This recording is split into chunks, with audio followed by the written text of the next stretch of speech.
Muito boa noite a todos. Estamos no nossa terceira noite desse lindo encontro em torno da nossa história, a história do Brasil, que está tão marcado por esse elemento que nós estamos focando nesses 3 dias, que é a escravidão. E o que ela foi, o que em suas origens, o que ela significa para a história do Brasil, né? E hoje acho que ter o privilégio de escutar o Laurentino falar sobre os desafios que ela significa para nós. E no nosso mundo de hoje, e bem como a história da abolição. Acho que também você vai cobrir, né? Isso. Então, uma grande alegria de ter novamente Laurentino Gomes conosco, na nossa terceira edição dessa trilogia tão linda e editada, que está presente em todas as nossas livrarias e que nós queremos, hoje, vamos ter em forma de síntese o terceiro tomo, né? Muita alegria, bem-vindo, né, Laurentino? Obrigado. Obrigado por estar conosco. Aqui o meu tempo. Você tem o teu, né? Boa noite. Obrigado por voltarem, apesar das últimas 2 aulas. Fico realmente feliz de ver. Eu queria agradecer, inclusive, as reações todas que eu ouvi, muito generosas por parte de vocês e sempre levando para esse tom de reflexão, da importância de entender o Brasil de hoje, porque esse é o objetivo, né? Bem, nas últimas 2 aulas nós falamos sobre a construção do edifício, né? O alicerce, as paredes, o edifício escravista brasileiro, como é que ele se construiu até as vésperas da independência do Brasil. Hoje nós vamos ter um olhar mais voltado para a gente, moradora do edifício, no passado e principalmente no presente e provavelmente no futuro. Nós estamos às vésperas da comemoração do bicentenário da independência, daqui a 3 semanas. E aí tem 2 possibilidades, né? Ou fazer celebrações ufanistas, celebrando um Brasil imaginário, que no meu entender ainda não aconteceu, ou aproveitarmos o momento para refletir sobre as dores e os sofrimentos do passado, a jornada difícil, claro, com muitas vitórias também. O Brasil chegou até aqui sem se dividir, sem mergulhar numa guerra civil como a da Guerra da Secessão, que matou 700 mil pessoas para que a abolição acontecesse nos Estados Unidos, um país grande, integrado, de dimensões continentais. Tudo isso a gente tem que... Um país muito diverso, né? Um dos países mais ricos, mais plurais do mundo, e tudo isso merece sim comemoração. Mas tem passivos históricos, coisas que nos assombram no presente e vão continuar a nos assombrar no futuro. E a escravidão vem com uma força inacreditável. Por isso que eu queria começar a aula de hoje lendo mais uma vez um trechinho do 3º volume, dessa vez o 3º volume, em que eu falo de 2 iconografias, 2 quadros que foram não pintados propriamente, mas eles se referem ao ano de 1822.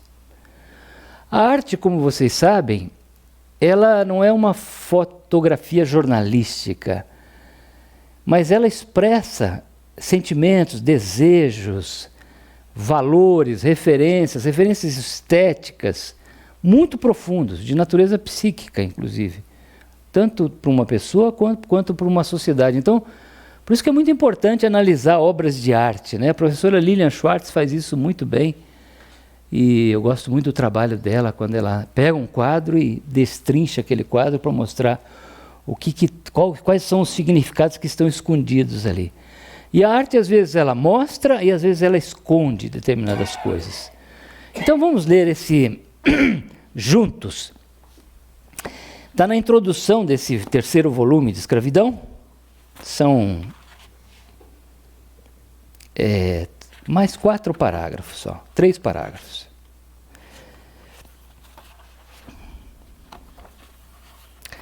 A cena mais conhecida do nascimento do Brasil como nação independente é grandiosa e iluminada. com 4 metros e 15 centímetros de altura por 7 metros e 60 centímetros de largura, a tela Independência ou Morte, também chamada de O Grito do Ipiranga, do pintor Pedro Américo, paraibano da cidade de Areia, é uma representação heróica de um país imperial e de ascendência europeia. Nela, o príncipe Dom Pedro, herdeiro da coroa de Portugal, aparece no alto de uma colina, às margens do riacho Ipiranga, em São Paulo, e cavalga um belo animal cor de canela, que o padre mineiro Belchior Pinheiro de Oliveira, testemunha do episódio, descreveria como uma bela besta baia. À sua frente, os soldados da Guarda de Honra, que mais tarde seriam conhecidos como Dragões da Independência, também montados em cavalos fogosos, fazem um semicírculo diante do príncipe. Todos são, sem exceção, homens, brancos, e estão impecavelmente vestidos à moda dos grandes exércitos europeus da época.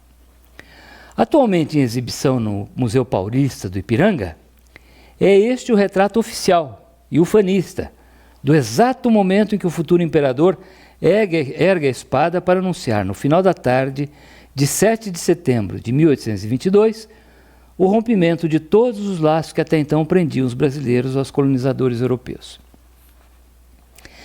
Existe, contudo, um outro quadro relacionado ao Brasil no ano da sua independência, a respeito do qual poucas pessoas já ouviram falar. É uma diminuta aquarela de 23 centímetros de altura por 26 de largura, um pouquinho maior que esse livro,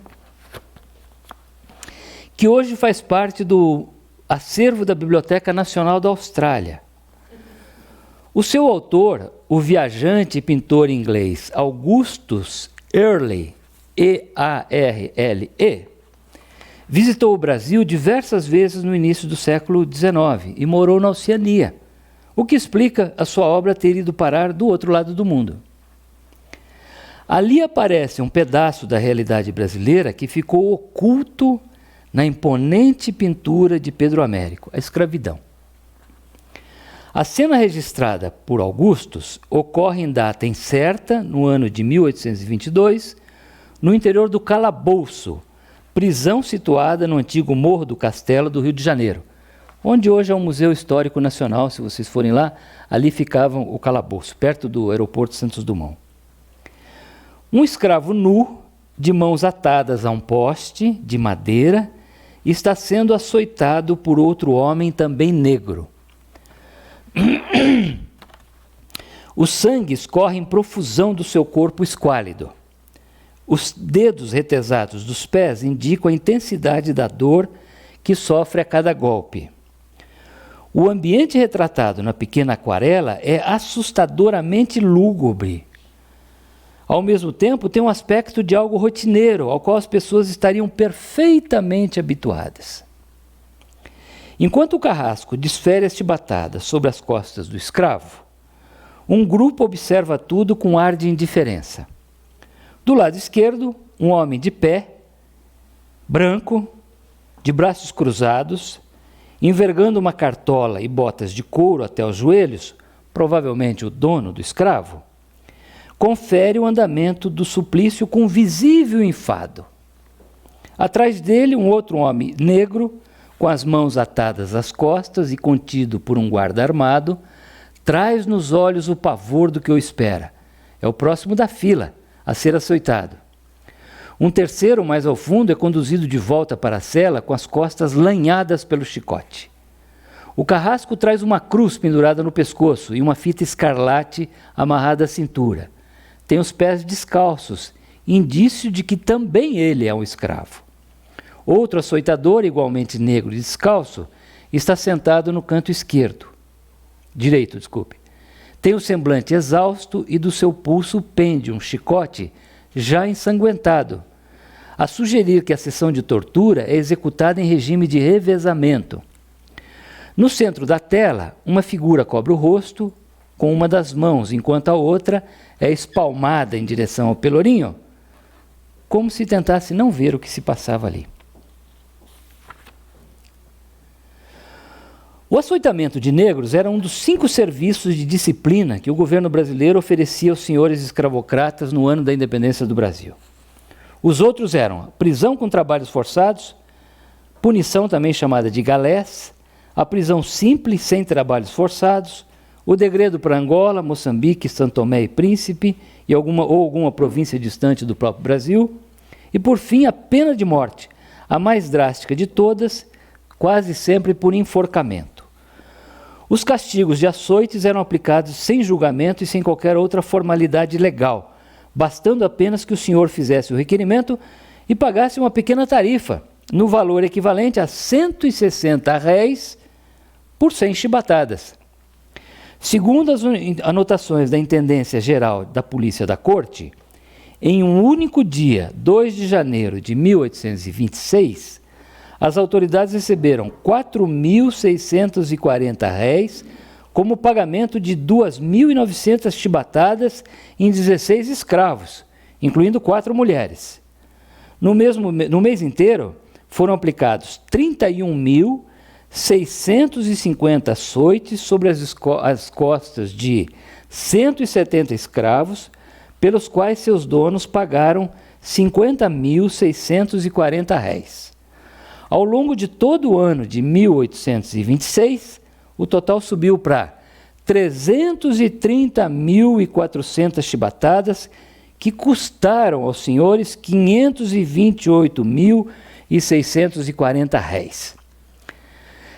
Então, essa era a realidade do Brasil no ano da independência, que ficou oculta, né? Como eu escrevi ali no quadro do Pedro Américo. Ali não tem escravidão, não tem pessoas negras, não tem África, não tem nada. Tem um Brasil imaginado, um Brasil branco, europeu e marcial, de porte marcial. É quase impossível nós entendermos a independência do Brasil sem observar a escravidão.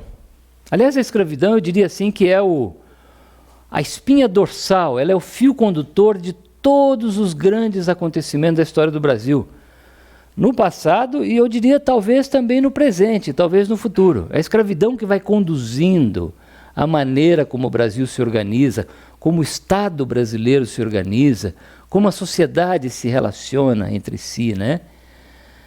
E o historiador paulista Sérgio Buarque de Holanda, ele fala de 2 medos. Ele fala que o sentimento de medo foi um amálgama. Amálgama é aquela coisa que a gente joga dentro da bateia para amalgamar o ouro, juntar o ouro, né? Geralmente o mercúrio. E ele fala do sentimento de medo como um amálgama do processo de independência do Brasil. Os brasileiros, a rigor, não estavam prontos para a independência, preferiam manter o Reino Unido, porque isso era conveniente ao Brasil. Aí tem uma crise em Portugal, uma briga danada lá, convocação das Cortes Constituintes. Logo em seguida, Portugal mergulharia numa guerra civil entre monarquistas absolutistas e liberais. E restou à elite brasileira perseguir um caminho ali que não estava preparado, não estava previsto, que era a independência completa. E aí o Sérgio Buarque fala de um sentimento de medo que orientou o processo de independência do Brasil e que explica os rumos que o país, que a nova nação independente tomou, né? Medo de 2 naturezas. A primeira era de uma guerra civil republicana, como estava acontecendo com a América Espanhola. A doutora Miranda sabe bem essa história. Durante as guerras napoleônicas, o rei da Espanha foi aprisionado por Napoleão e o Império Colonial Espanhol ficou à deriva. E aí cada região começou a lutar pelos seus interesses, os chamados caudilhos.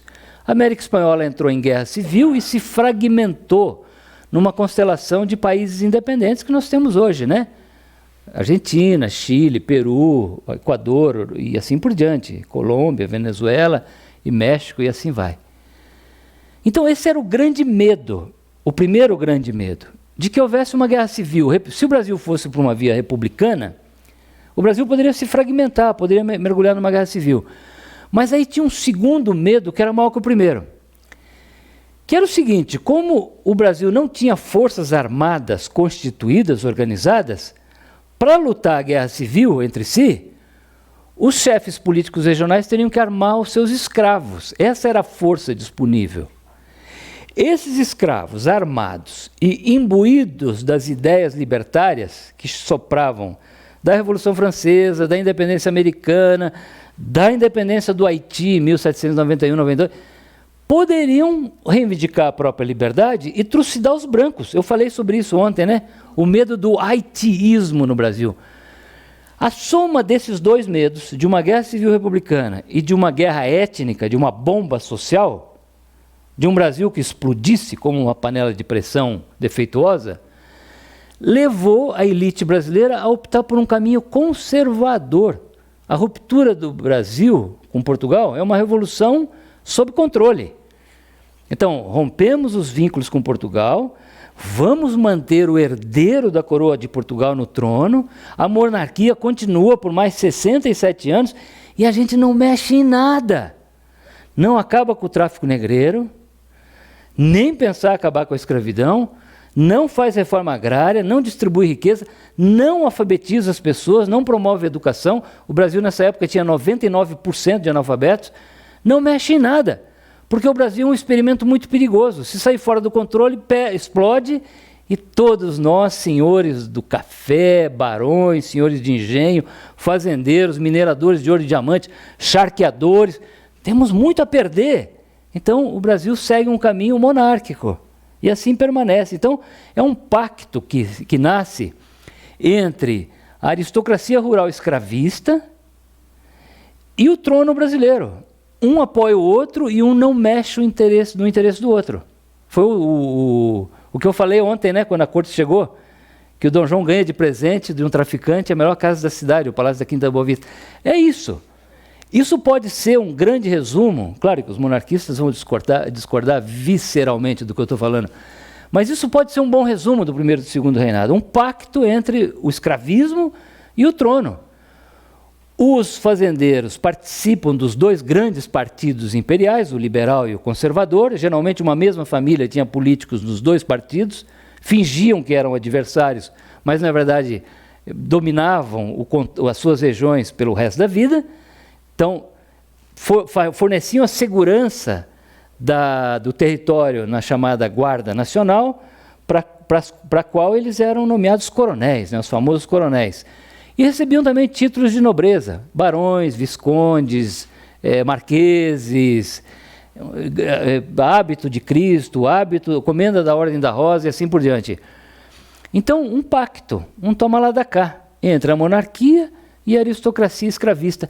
Isso explica inteiramente o Brasil do século XIX, não só até a República, mas também depois da República.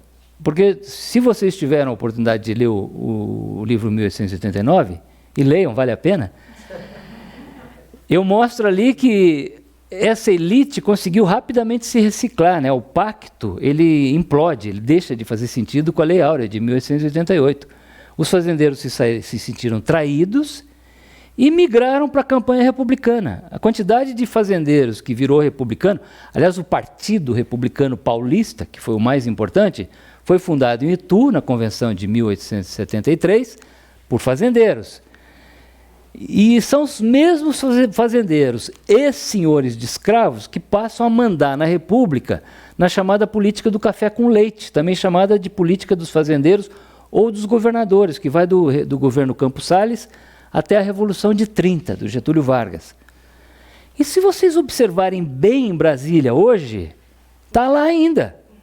Essas oligarquias regionais, familiares, muito poderosas, que continuam mandando e continuam se reciclando e apoiam o regime militar, apoiam o Collor, apoiam o Fernando Henrique, apoiam o Lula, apoiam a Dilma, apoiam o Bolsonaro e vão se reciclando o tempo todo. É como se fosse uma bolha assassina que vai devorando as oportunidades de transformação do Brasil. Ok? Mas eu prometo que eu não vou falar de política hoje. Então, no livro 1889, também nesse volume de escravidão, eu falo de um Brasil de faz de conta no século XIX, né? Na aparência, era uma monarquia europeia. Tinha conde, visconde, barão, fidalgo, imperador, imperatriz, príncipe, princesa, uma arquitetura imperial em Petrópolis, no Rio de Janeiro, tinha um parlamento bicameral que era, de tempos em tempos era dissolvido pelo imperador Pedro II para manter um certo equilíbrio, um revezamento do poder entre os dois partidos, o liberal e o conservador. Tinha leis que protegiam a liberdade de imprensa, que garantiam os direitos civis, mas tudo isso era uma miragem. A realidade do Brasil nas ruas e nas lavouras e nas fazendas e nas cidades era de escravidão, concentração de riquezas pelo latifúndio, analfabetismo e pobreza. Essa era a realidade do Brasil. Então, uma certa, já que estamos aqui com alguns psiquiatras, uma certa cisão de personalidade. Um Brasil imaginário, que aparece nos seus símbolos nacionais, né? Na bandeira, no hino, deitado eternamente em berço esplêndido, e a gente brasileira completamente abandonada à própria sorte, analfabeta, pobre, escravizada, sem oportunidades. Essa é a cisão de personalidade do Brasil no século XIX e talvez o Brasil de hoje também, né?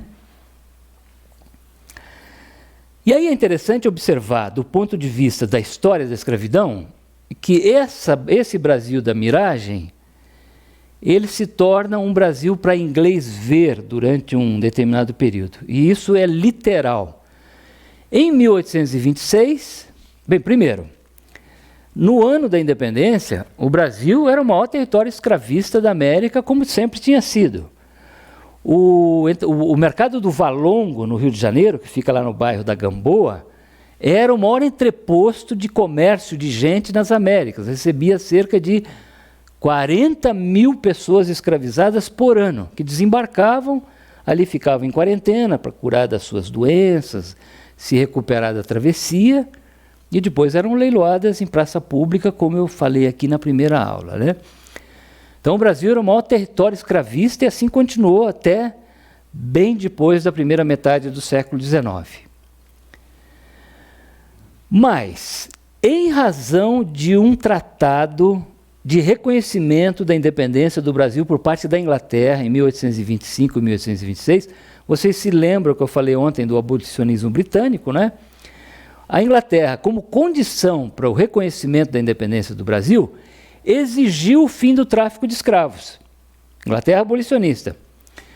E, de fato, o Brasil se comprometeu a acabar com o tráfico e, de fato, acabou com o tráfico com uma lei aprovada pelo Parlamento em 1831. O Parlamento brasileiro se reuniu e falou: aqui não entra mais nenhum africano escravizado. E o imperador sancionou a lei, foi a público e falou: cessou, acabou. Essas são palavras literais dele. Não tem mais tráfico de escravos. Só que nunca entraram tantos escravizados, pessoas escravizadas no Brasil, quanto nas 2 décadas seguintes. Mais de 1 milhão de pessoas. Porque era uma lei para inglês ver, ou seja, era aí o chamado tráfico clandestino, que foi feito em toda a costa brasileira, inclusive lá na Praia do Caju, no Rio de Janeiro, nas barbas do imperador, literalmente, o tráfico clandestino, ilegal de escravos. O chefe de polícia do Rio de Janeiro era amigo pessoal e jogava cartas com o maior traficante de escravos da cidade toda semana. Então, observe o toma lá da cá, que se dá também na ilegalidade, na miragem, no Brasil de faz de conta, um Brasil que finge acabar com o tráfico negreiro para satisfazer exigências internacionais, mas a prática interna e o conluio entre os fazendeiros e as autoridades é que é a realidade que se contrapõe, né, à miragem. Então, uma cisão aí legal. Essa cisão de personalidade se expressa também no sistema legal, no sistema policial. E assim vai. O Brasil só concorda em acabar com o tráfico sobre a mira dos canhões dos cruzadores da Marinha de Guerra Britânica. E aí o Paraná, curiosamente, tem um protagonismo nessa história. Porque em julho de 1850, um cruzador britânico invadiu águas territoriais brasileiras, aqui na Baía de Paranaguá, e trocou tiros com o forte da Ilha do Mel acusado de proteger navios negreiros. E, de fato, lá dentro da Baía de Paranaguá tinha 3 navios carregados com escravos ou equipados para o tráfico negreiro. Tinha argola, tinha colares, tinha cordas para amarrar, tinha mantimentos, mercadorias para o tráfico com a África.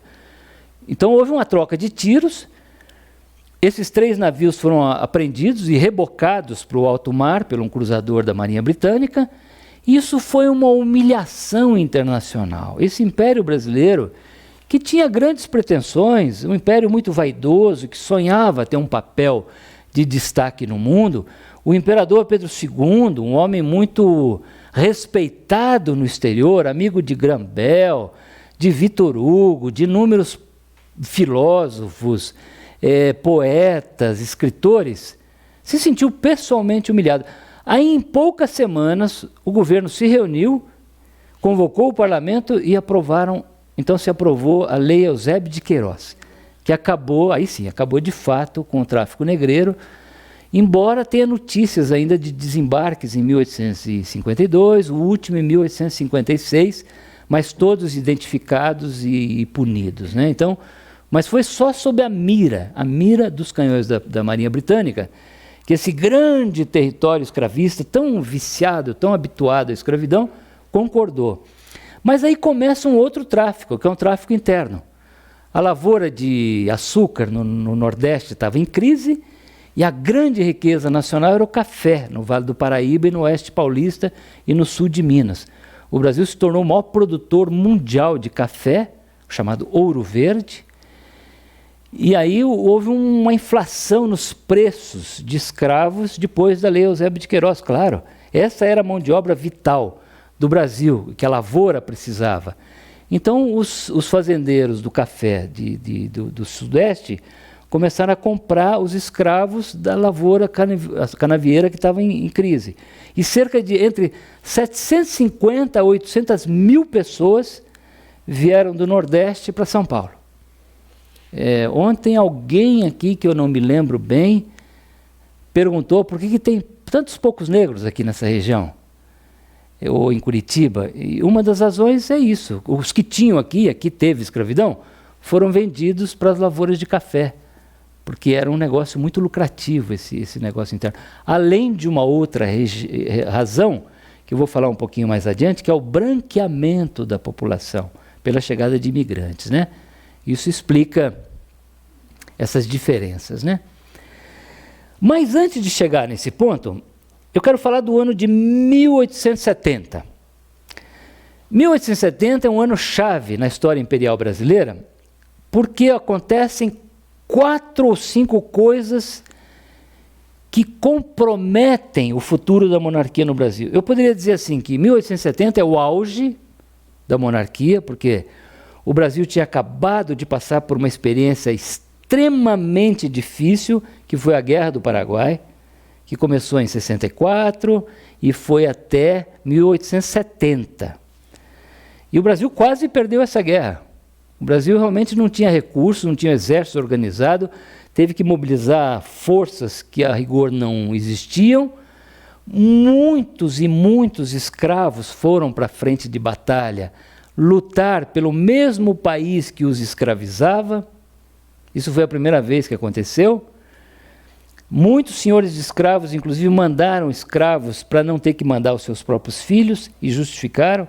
Tem uma carta curiosa que eu cito nesse livro aqui, que um fazendeiro diz: eu que tenho um filho em idade de servir o exército e tal, generosamente cedo o meu escravo para ir no lugar dele e pororó.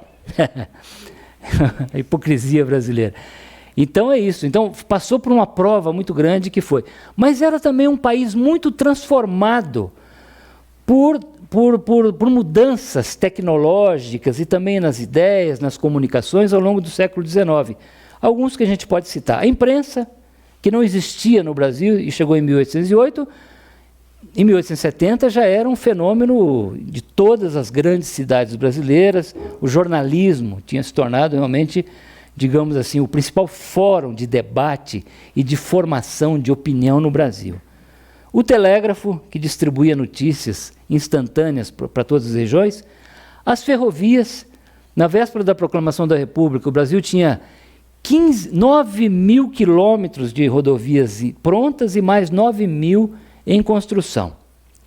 Os bondes, transporte urbano, a iluminação urbana, primeiro a gás, depois elétrica, a circulação de livros, os clubes sociais, os saraus artísticos e literários em que as pessoas se encontravam e discutiam ideias, discutiam tendências, novidades, as redes comerciais que se estenderam por todo o Brasil, especialmente os tropeiros aqui no sul, passando aqui pela Lapa, o telefone, a fotografia, as escolas, o ensino superior, as escolas de direito de Olinda, do Largo São Francisco, em São Paulo, formando uma elite brasileira.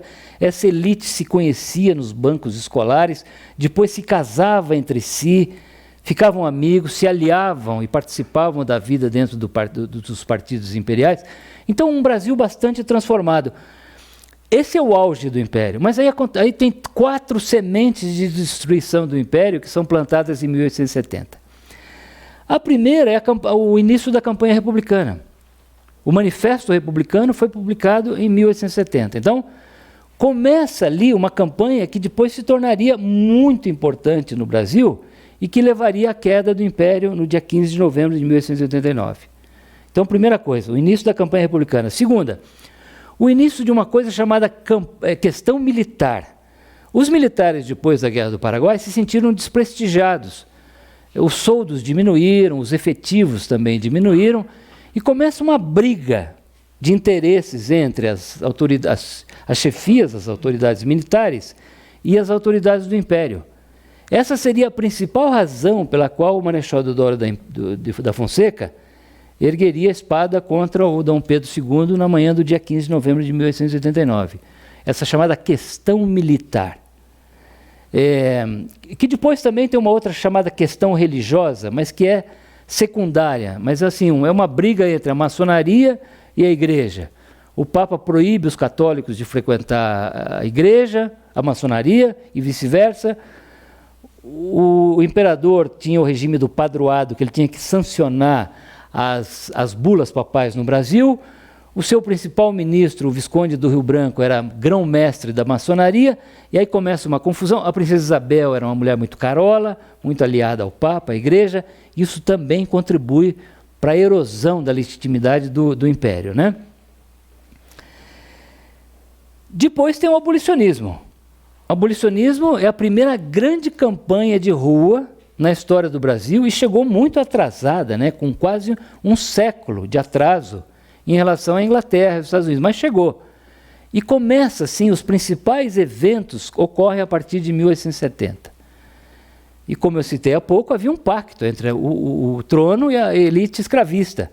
Um apoiava o outro, não mexia no interesse do outro. O abolicionismo começa a mobilizar centenas, milhares de pessoas nos comícios, nos saraus, e aí o Império, em algum momento, acaba se convertendo ao abolicionismo também. Isso leva a Lei Áurea. Observe a semente da destruição. E, por fim, o quarto fator, eu juntei ali a questão militar com a questão religiosa, o quarto fator, a saúde do imperador Pedro II. O imperador Pedro II sofria de diabetes, estava precocemente envelhecido. Se você olhar as fotos, está um homem assim, carcomido, né, no final do reinado dele, e ele era o avalista disso tudo. Então havia sérias dúvidas a respeito de uma viabilidade de um terceiro reinado com uma mulher no trono. Tinha uma questão de gênero na sucessão da monarquia brasileira, porque é um país patriarcal, conservador, machista. Como é que vai aceitar uma mulher no trono? Então, tudo isso conspirou para ir erodindo, né, minando a legitimidade e a capacidade de sobrevivência da monarquia. A campanha abolicionista, ela faz um julgamento público do Brasil escravista. Claro que antes tinha muitas críticas a respeito do Brasil, as suas relações sociais. Alguns padres jesuítas, tanto no passado houve aqueles que defenderam a escravidão, mas também alguns críticos muito ferozes das relações sociais no Brasil. Mas é o abolicionismo que promove pela primeira vez, de forma pública, na imprensa, no parlamento, nos discursos, nas campanhas eleitorais, um julgamento do Brasil. Então eu quero pegar um personagem e citar algumas frases dele para vocês terem uma ideia do tom que esse julgamento foi feito. O personagem é Joaquim Nabuco, pernambucano, da elite pernambucana, nasceu um homem branco, mas ele se tornou assim um dos grandes nomes do abolicionismo brasileiro, embora não seja ele sozinho. Claro, tem também os abolicionistas negros, como Luiz Gama, José do Patrocínio, André Rebouças, que a gente não pode esquecer. Mas eu vou usar o Joaquim Nabuco, porque ele escreveu muito e escreveu bem. O Joaquim Nabuco escrevia muito bem, né? O seu livro clássico é O Abolicionismo, de 1883. E nele, o Joaquim Nabuco descreve o Brasil da escravidão de forma trágica. Ele diz que com pouco mais de meio século de independência, esse já era um país velho, essa é uma expressão dele, um país velho, cuja paisagem estava marcada pela decadência e pelo abandono, e cujo povo cultivava, abre aspas, o mais completo desprezo pelos interesses do futuro, a ambição de tirar o maior lucro imediato com o menor trabalho próprio possível, qualquer que seja o prejuízo das gerações futuras. Julgamento duro, né? No entender de Nabuco, a elite responsável pela construção do Brasil até então tinha exercido uma ação egoísta, predatória e irresponsável, sem qualquer preocupação com o futuro. E aqui eu vou fazer uma citação literal do Joaquim Nabuco no Abolicionismo. Queimou, plantou e abandonou. Consumiu os lucros na compra de escravos e no luxo da cidade. Não edificou escolas, nem igrejas, não construiu pontes, nem melhorou os rios, não canalizou a água, nem fundou asilos, não fez estradas, não construiu casas, sequer para os seus escravos, não fomentou nenhuma indústria, não deu valor venal à terra, não fez benfeitorias, não granjeou o solo, não empregou máquinas, não concorreu para programa algum na zona circunvizinha. E na visão do Nabuco, o responsável por tudo isso era o regime de escravidão, que distorceu a maneira como o Brasil poderia ter se constituído. Distorceu, inclusive, a ideia de trabalho, né? A ideia de que quem trabalha é o escravo, é o outro, é o servil. Branco, cheiroso e bem educado não trabalha, ele usufrui do trabalho do outro. Uma distorção na noção de trabalho. Aonde quer que se a estude, a escravidão passou sobre o território e os povos que acolheram como um sopro de destruição. A escravidão não consentiu que nos organizássemos e sem povo. As instituições não têm apoio, a sociedade não tem alicerce. Que povo é esse que o Joaquim Nabuco está falando? Povo cidadão capaz de ser um agente de transformações políticas. Ou seja, o Brasil tinha população, tinha gente, mas não tinha povo como agente capaz de promover e participar de transformações políticas. É nesse sentido que o Joaquim Nabuco está usando a palavra povo. E no entender do Nabuco, nem mesmo o culto e admirado imperador Pedro II poderia ser poupado desse severo julgamento. Dom Pedro II será julgado pela história como o principal responsável pelo seu longo reinado. O imperador levou 50 anos a fingir que governava um povo livre. Essas são as palavras do Joaquim Nabuco. E aí o abolicionismo, ele precisa ser observado com muita atenção, porque os nossos grandes abolicionistas, eles não defendiam apenas o fim do comércio de gente como mercadoria, como o Brasil havia praticado até então. Isso de fato aconteceu com a Lei Áurea. Eles propunham uma segunda abolição.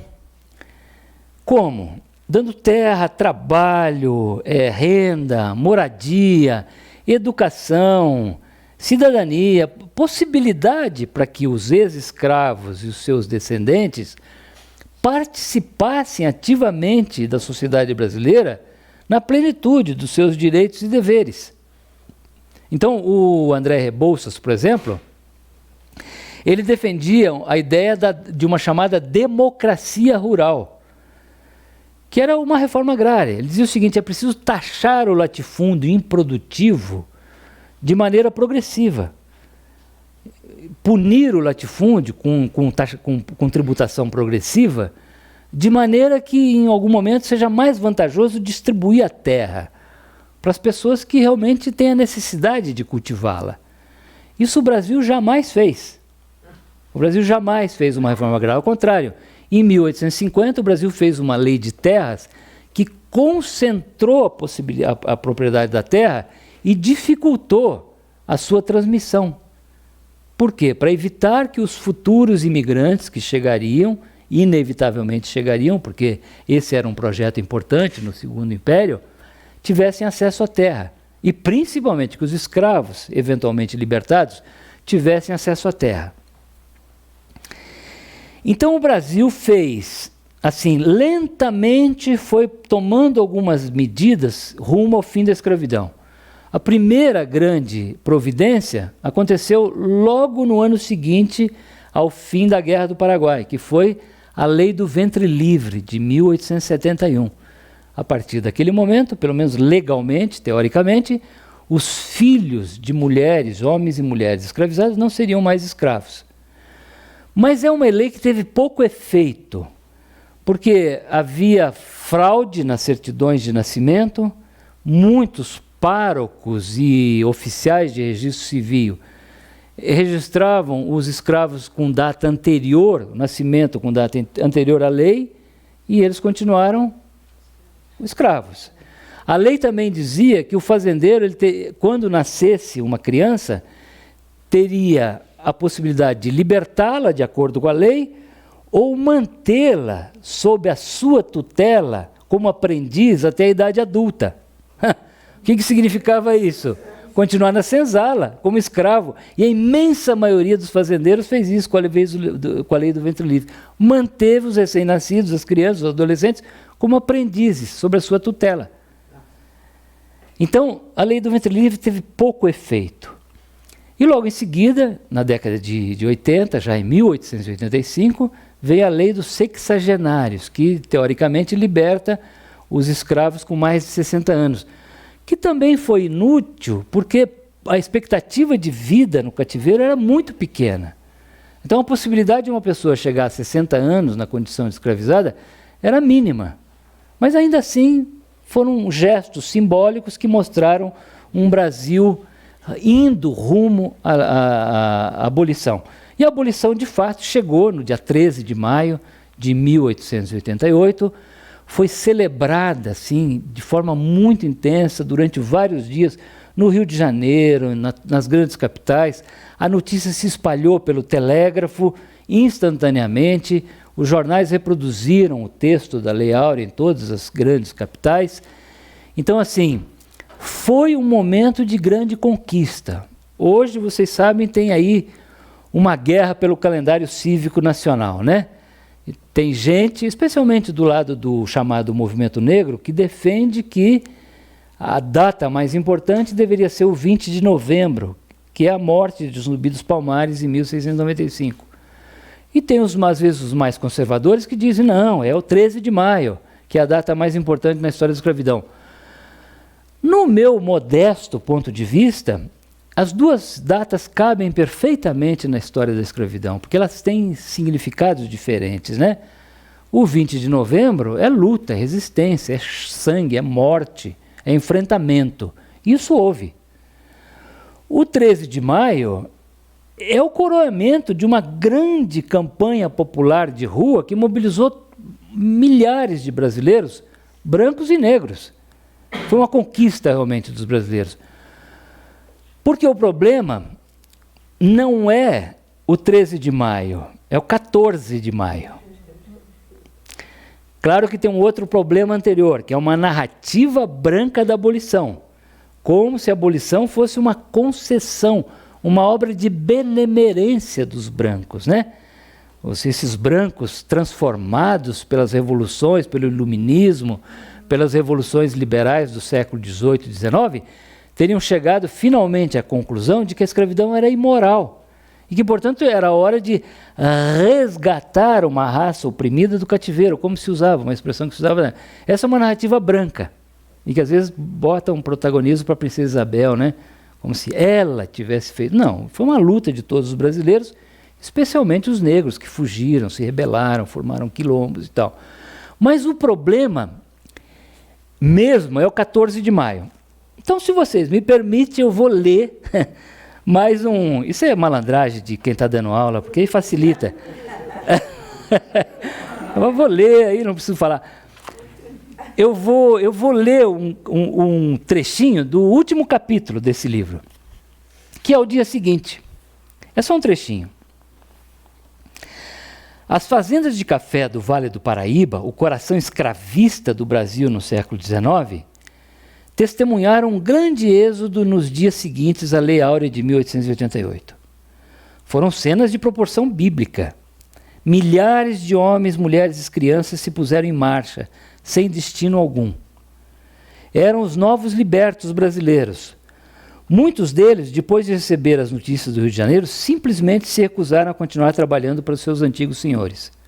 Para eles, a liberdade significava, pela primeira vez na vida, a oportunidade de ir e vir, abandonar as senzalas e buscar trabalho em outro lugar sem ter de dar satisfações a ninguém. Calcula-se que apenas 1/4, talvez nem isso, dos escravos permaneceu nos seus antigos locais de trabalho. Alguns acampavam ao redor de vendas e tabernas, onde passavam as noites dançando e cantando em celebrações de alegria. Uma mulher explicou que decidira abandonar a fazenda em que havia nascido da seguinte forma: eu era uma escrava, e se permanecer ali, continuarei sendo uma escrava. Em Paraíba do Sul, espalhou-se o boato, obviamente sem fundamento, de que por um acordo secreto entre os fazendeiros e o governo, a Lei Áurea sofrera uma emenda de última hora. Os ex-cativos deveriam servir mais 7 anos em regime de escravidão, antes de terem direito à liberdade definitiva. No dia seguinte não havia mais nenhum deles em pelo menos 16 fazendas. Todos tinham partido sem dar explicações aos proprietários. Aos poucos, porém, a dura realidade foi se impondo. Passadas as noites de festas e danças, os ex-escravos perceberam que não havia para onde ir. Ninguém lhes daria trabalho. Grupos famintos e esfarrapados continuaram a perambular, a esmolar de casa em casa, de fazenda em fazenda, em busca de comida e amparo. Outros se dirigiram aos centros das cidades e vilarejos, tentando encontrar algum amparo das autoridades, o que não aconteceu em lugar algum. Desse modo, ainda que lentamente, todos foram voltando para as fazendas, onde entraram em acordo com os proprietários, e ali continuaram a trabalhar, morando nas mesmas senzalas de antes, sob as mesmas condições, agora apenas em troca de um minguado salário, que mal dava para cobrir as despesas relacionadas à própria sobrevivência. Muitas famílias migraram para as periferias de cidades como Rio de Janeiro e São Paulo, dando início ao fenômeno das favelas, que hoje marcam a paisagem das metrópoles brasileiras. Outra parte se constituiu em população móvel, flutuante, que se deslocava de uma região para outra de acordo com os períodos de plantio e colheita e as necessidades do trabalho sazonal.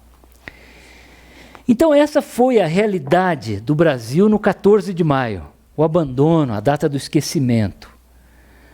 Porque o Brasil fingiu que acabou com o problema da escravidão, mas abandonou a sua população afrodescendente à própria sorte. Não fez a segunda abolição preconizada pelos abolicionistas.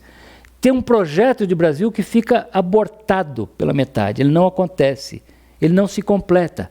A abolição do Brasil não se completou. E o preço nós pagamos hoje. Como? Na forma de desigualdade social. Porque pobreza no Brasil, estatisticamente, é sinônimo de negritude. Quanto mais escura for a cor da pele, maior é a chance de uma pessoa ser pobre no Brasil. Vocês podem argumentar, ok, tem pobres brancos no Brasil, claro que tem. Mas estatisticamente, pobreza é sinônimo de descendência africana. Essa é a nossa realidade, né? Então esse é o desafio que nós temos que enfrentar hoje.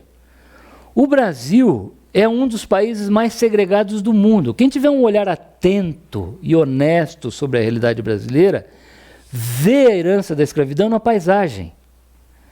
Vão ao Rio de Janeiro, vão a São Paulo, a Salvador e observem atentamente quem mora nos chamados bairros nobres. Ipanema, Copacabana, nos Jardins, no Morumbi, Higienópolis, no Corredor Vitória de Salvador, majoritariamente a população branca, descendente de colonizadores europeus, onde, bem ou mal, apesar da precariedade brasileira, tem muito mais acesso aos recursos do Estado do que nas outras áreas. Quem mora naquelas periferias insalubres, perigosas, inseguras, dominadas geralmente pelo crime organizado, sem moradia, sem saneamento, sem policiamento, sem escola decente, sem nada, completamente abandonados pelo Estado brasileiro, majoritariamente a população descendente de escravos. Então, assim, o legado da escravidão está na paisagem, está na geografia brasileira, está no comportamento do brasileiro. O Brasil desenvolveu esse Brasil da miragem, né? O Brasil do faz de conta, da personalidade cindida, desenvolveu alguns mitos curiosos a respeito da escravidão e da questão racial. Um deles é a chamada democracia racial.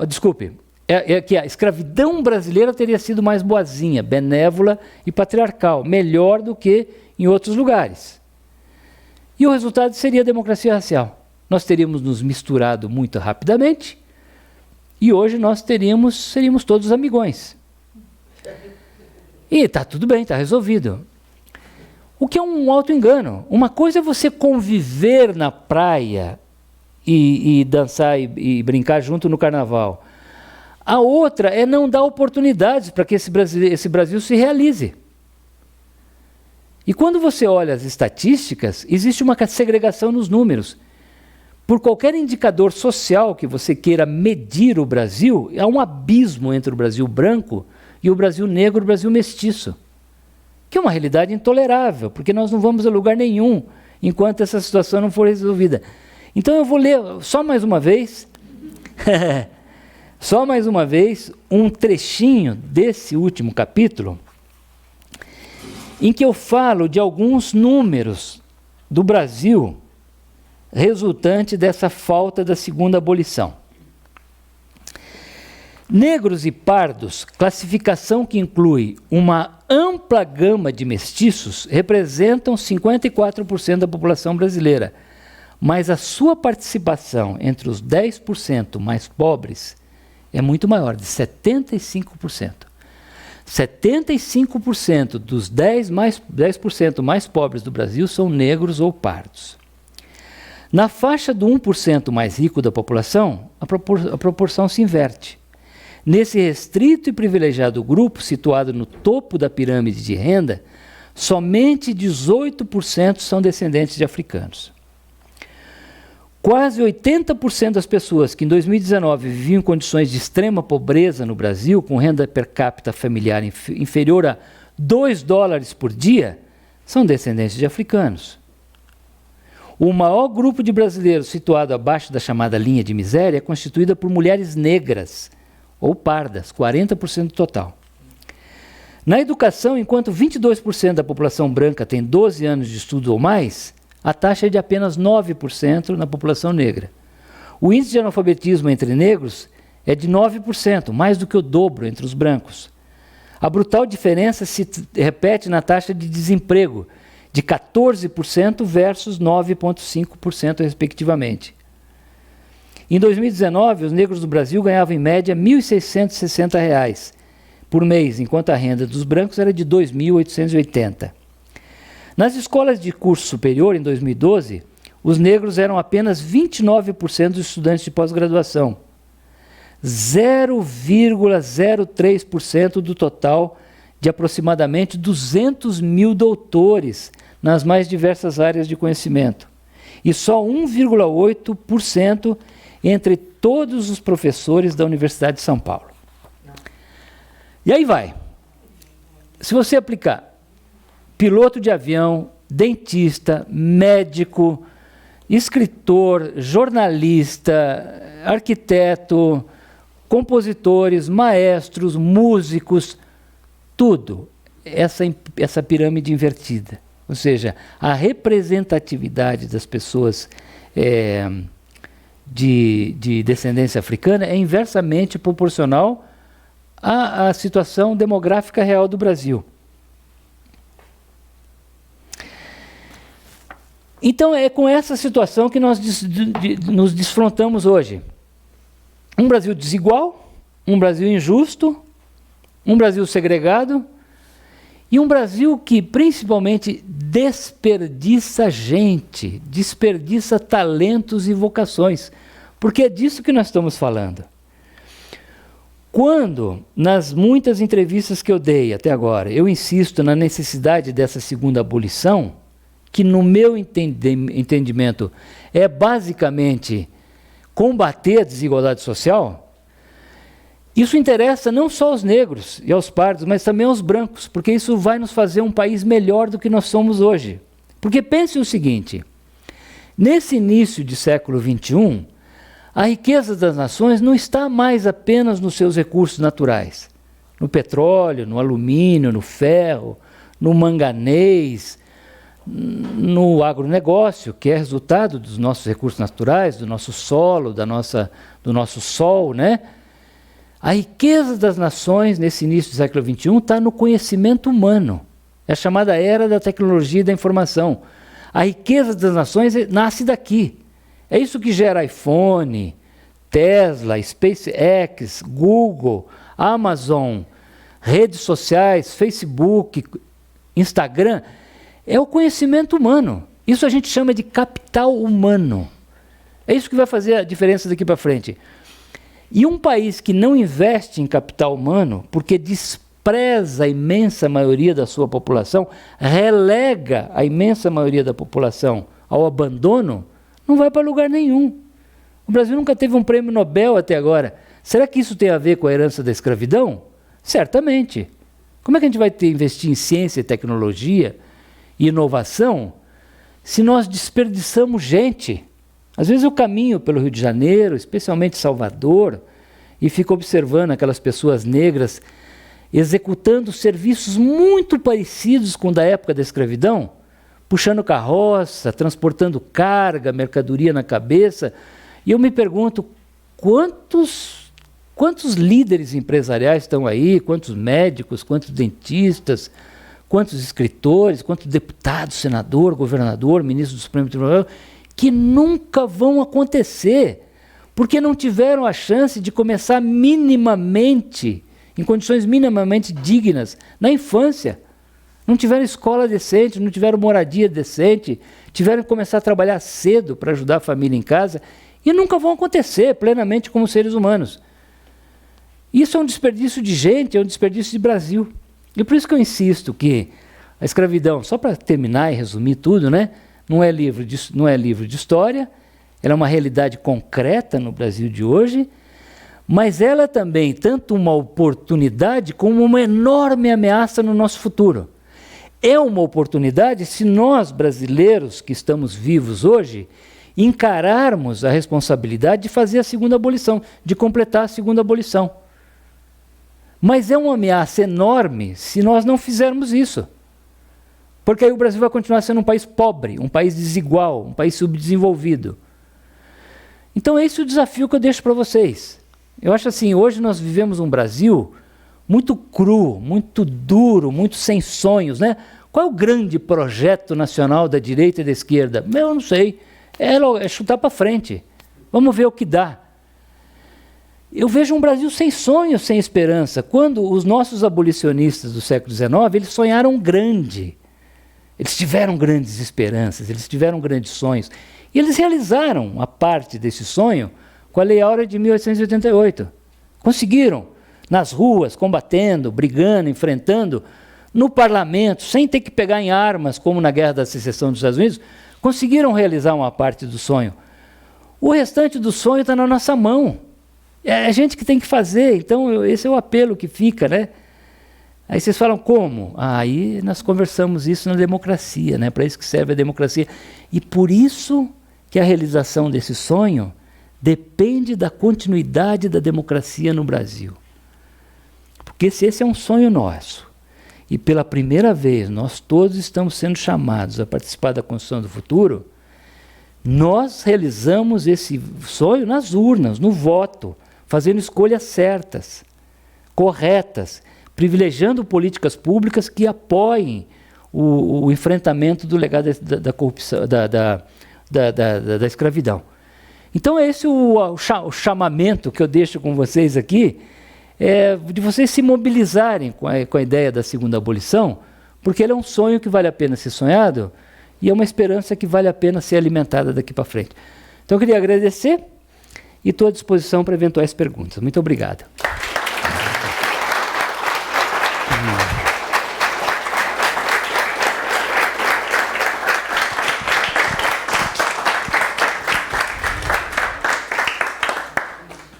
Obrigado.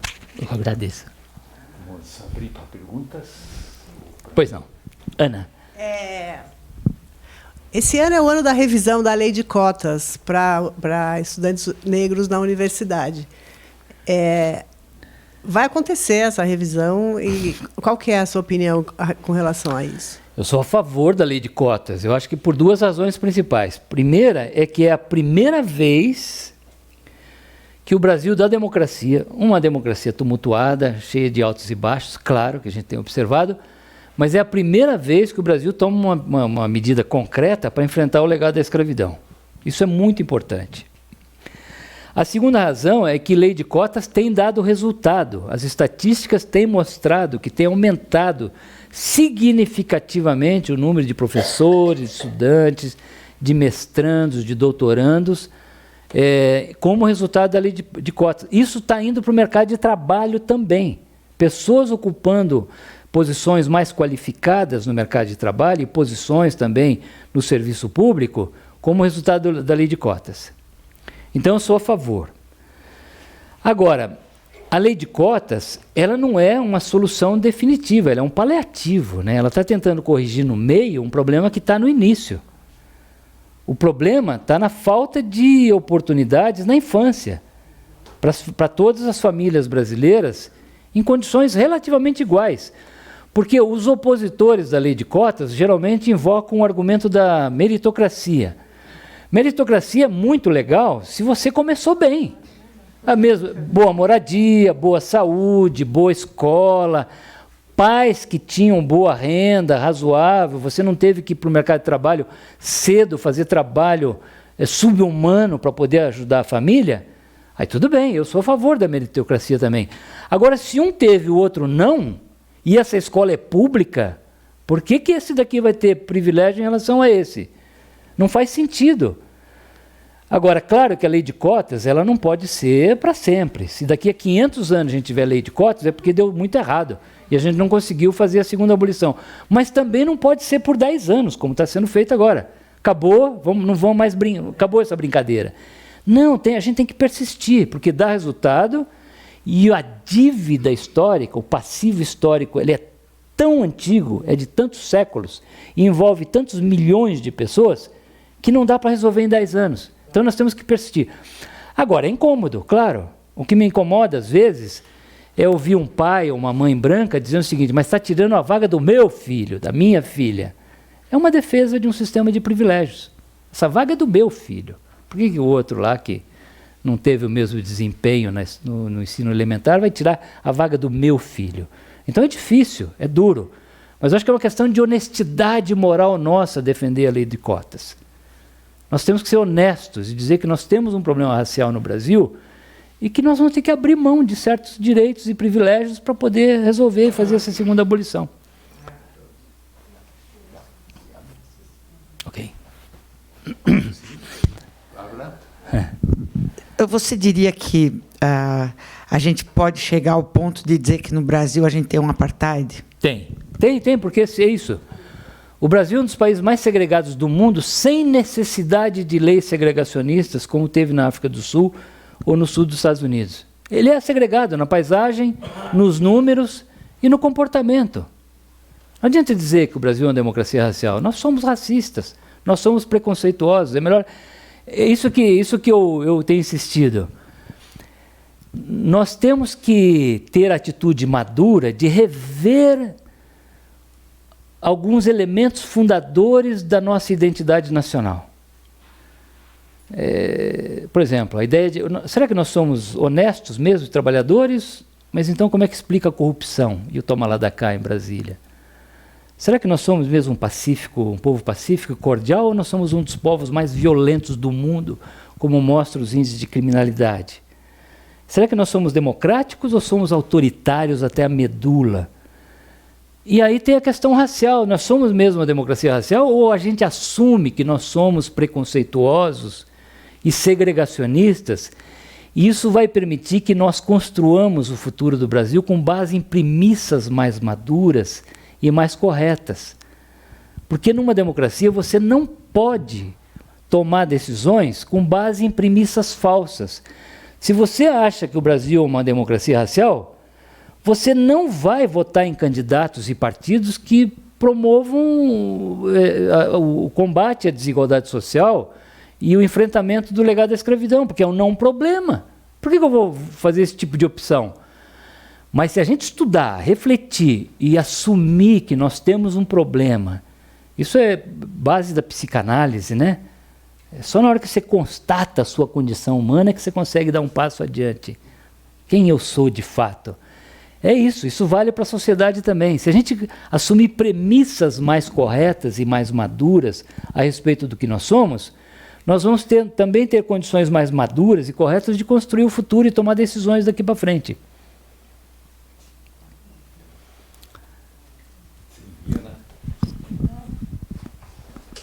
Deixa eu tomar água aqui, eu estou falando pelos cotovelos aqui. Então, no fundo, a culpa, sem dúvida, é da elite, são das elites, né? Da escravidão. Agora eu queria saber qual a diferença da escravidão no Brasil e a escravidão nos Estados Unidos. É a elite? Uma elite é diferente da outra? Esse conceito de elite, ele tem sido muito estudado, né? O que é elite? É sempre assim o que a sociedade consegue produzir de mais destaque em seus diversos setores, né? Tem elite econômica, tem elite do futebol, tem elite artística, ou seja, é o extrato que vai emergindo da sociedade em seus mais diferentes aspectos. A culpa é da elite, de quem seria então? Essa é a pergunta que eu faço, né? Dos escravizados, dos que foram submetidos à escravidão e que nunca tiveram oportunidade, são eles os culpados? Obviamente que é da elite brasileira. Não dá como fugir, não dá para fugir dessa responsabilidade. São os que escravizaram e usufruíram das riquezas da escravidão e que continuam ainda hoje aí. E eu li Joaquim Nabuco aqui, né? Uma elite predatória que explorou o trabalho alheio e não construiu nada, não investiu no futuro do Brasil. Obviamente que é. A comparação com os Estados Unidos, tem diversos estudos de comparação com a escravidão. Aqui, lá, ontem eu falei da alforria, a miscigenação racial aqui era muito maior do que lá. Mas eu diria assim, a principal diferença hoje é que essa democracia madura, com quase 2 séculos e meio, que são os Estados Unidos, tem enfrentado a questão de forma muito mais franca. Essa é uma questão política sensível. Lá, às vezes até a gente acha que tem mais racismo nos Estados Unidos do que no Brasil. Não, eu acho que lá é pau mesmo. Luta pelos direitos civis, Martin Luther King, enfrentamento, discussão nas urnas, toda vez nas ruas, nas campanhas eleitorais. O assunto lá é discutido de forma muito candente, muito intensa. Aqui a gente finge que não existe, a gente joga para debaixo do tapete. Eu acho que a principal diferença é essa, né? Mas quando eu quis dizer, por exemplo, aqui era proibido ter gráfica, ter escola, não podia Sim. imprimir. E lá não, os negros eram alfabetizados, né? Sim, tem diferenças também. A lei da segregação racial, que não podiam frequentar lugares e tal. Tinha uma elite pior ainda, né? Não, acho que a elite é sempre.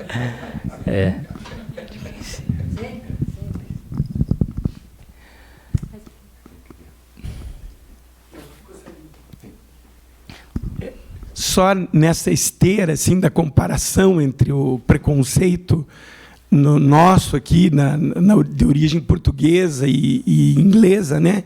Uma vez, um depoimento meu, eu peguei um motorista, estava viajando na África do Sul, e era um motorista moçambicano.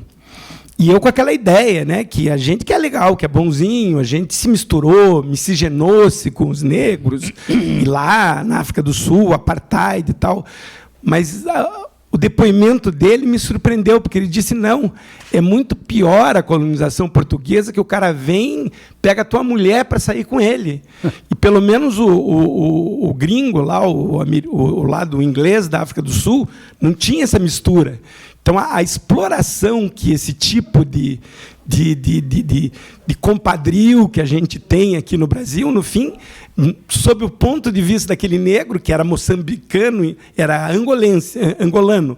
Então, ele conhecia, ele vivia na África do Sul e conhecia o preconceito de origem portuguesa. Então, ele achava muito mais agressivo o nosso compadrio do que o tipo de preconceito deles. Então, realmente, é uma situação muito peculiar mesmo, muito interessante. Obrigado. Posso? Desculpa, posso. Eu fui para a África do Sul em 1973 e nos bancos, nas praças, estava escrito Whites Only, os bancos nas praças. E as estradas, você na pista de ultrapassagem estava escrito Whites Only.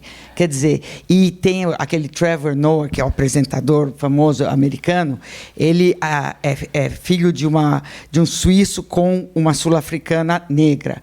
E ele tinha que ser escondido dentro de casa porque era um crime você casar um preto e uma branca, uma negra e um branco na África do Sul. Então, eu acho que era um pouquinho pior na África do Sul do que...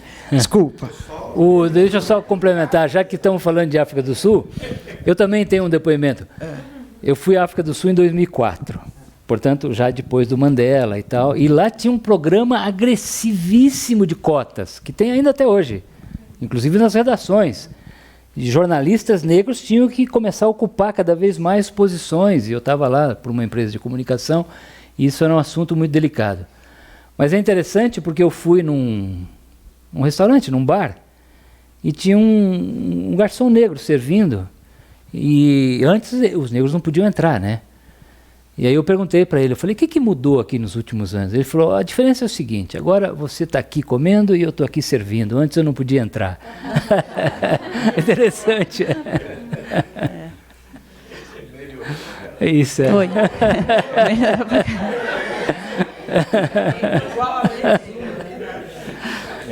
Eu queria aproveitar e perguntar se essa visão, tudo que você expôs aqui tão maravilhosamente para nós, se você já tinha essa visão, essa formação toda sobre a situação atual e também o que foi a escravidão, como foi, o quanto isso influenciou na sua pesquisa, a sua pesquisa de 10 anos é que formou essa opinião de hoje? Sim.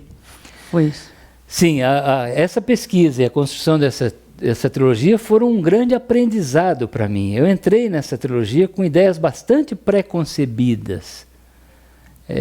Eu confesso que lá atrás, no começo, por exemplo, isso eu conto na abertura do livro Escravidão, né, eu resisti à ideia de que tivesse ocorrido um genocídio negro no Brasil, que é o título de um livro do Abdias do Nascimento, um escritor negro.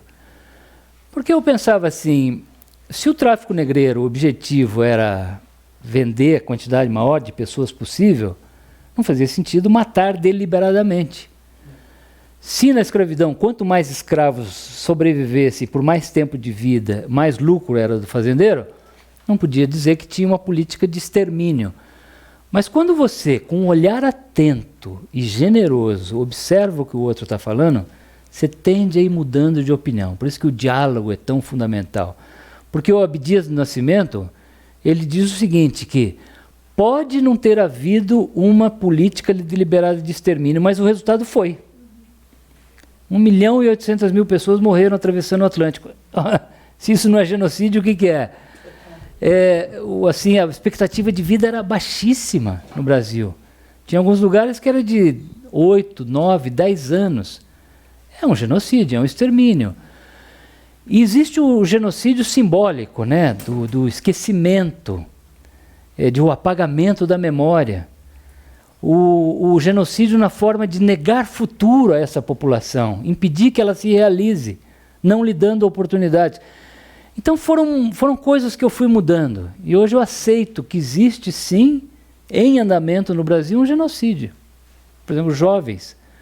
A imensa maioria dos jovens vítimas de bala perdida e de homicídio são negros. A imensa maioria de população carcerária, pessoas negras. É como se fossem modernos navios negreiros, senzalas, essas penitenciárias nossas. É uma política de extermínio, de impedir que essa população se realize, entendeu? Então eu fui mudando, sim. Eu mudei bastante e sou muito feliz por isso, porque eu acho que eu tenho uma visão mais madura de Brasil do que eu tinha antes. Sem dúvida. E você pôde passar tudo isso para nós. Sim, também é. Também, eu acho que eu, na condição de um homem branco, autor de uma trilogia anterior bem-sucedida, estou chegando a audiências que talvez não ouvissem isso se não fosse eu a falar. Então, eu tenho esse papel, sim. Ok, obrigado. Obrigado. Acho que é isso, né? Muito obrigado, Laurentino, né? Sim. Temos mais uma. Mais uma ali? Uma ou duas Tá bem. perguntas aí, né? Tá bem, obrigado. Posso fazer? Laurentino, você disse que a lei do sexagenário não funcionou na prática porque os escravos morriam antes de completar 60 anos.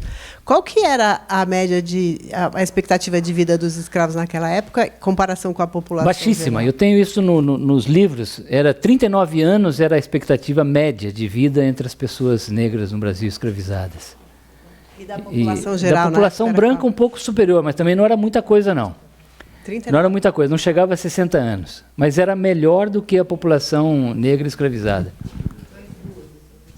Mais duas perguntas? Sim. Eu estou aqui, vocês que sabem. Desculpe, eu estou de passagem aqui, mas não me contenho em fazer uma observação. Primeiro que eu morei 5 anos em Moçambique e fui muitas vezes à África do Sul, trabalhando, evidentemente. Mas eu estou fazendo turismo aqui na Lapa, mas os amigos me trouxeram para participar dessa palestra.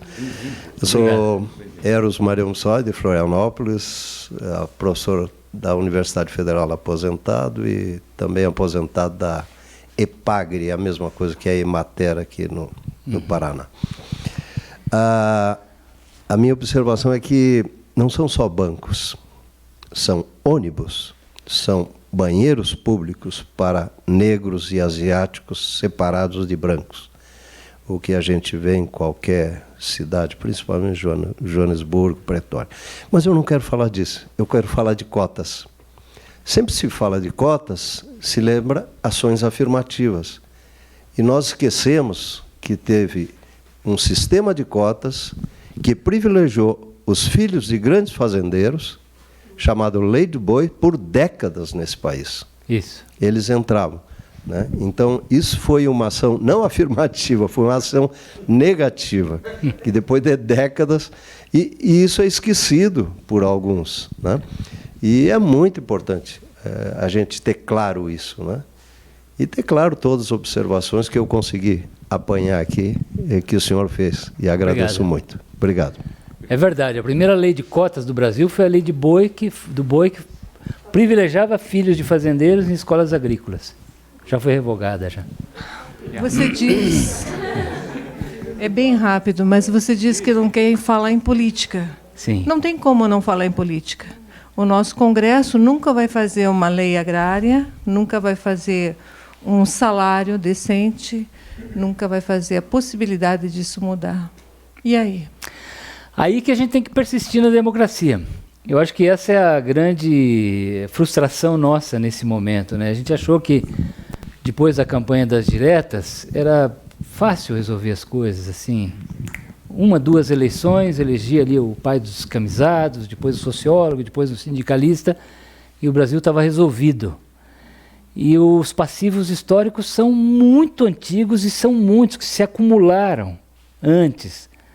Porque o Brasil autoritário, construído de cima para baixo, era uma estrutura de poder que privilegiava a manutenção desse sistema de exploração.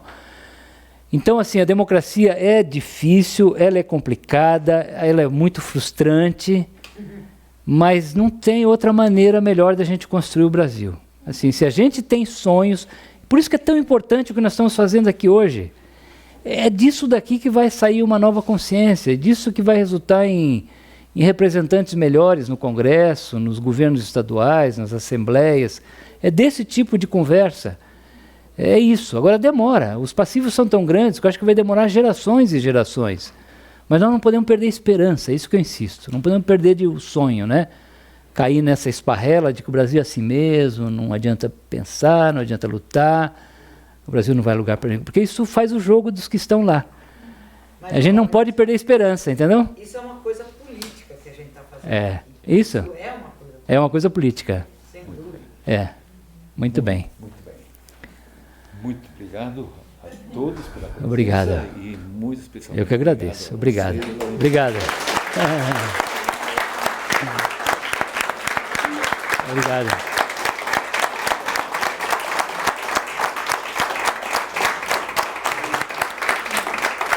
Obrigado.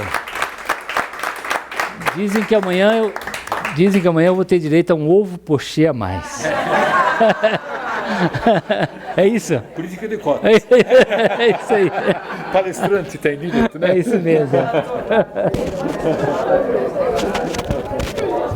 Obrigado. É isso. Merecido. Muito obrigado. São coisas difíceis, né, Dita? Mas tem que ser, né? Tem que falar. É isso aí. Tem que ser falado. Política de cotas com várias testemunhas. Eu tenho direito ao pochê. É o pochê, coitadinho. Brilhante. Muito obrigado. Obrigado. Muito obrigado.